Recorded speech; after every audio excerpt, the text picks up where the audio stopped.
Hello friends, welcome back again. I hope you all are doing good. In this video we will learn how can we add first name to email on the MailChimp app. Let's get started. Once you open the MailChimp, you will get this page. Here you have to click on the create option and just click on the design email, and you will get this page. Here you have to click on the select the classic builder. Now you have to select a theme from here. Click on the theme and select any theme. Just you have to add text from here. Just let it download. Now you have to just take it from here and just stop it here. Now you can see you wanted to add a first name to email, then you have to click on the merge text option, and you can see you have email address, name.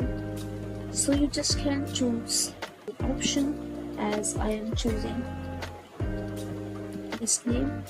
Now you can see this has been added as the first name. So that's it for this video guys. I hope it was great help to you. Thanks for watching this, and I will see you in the next video.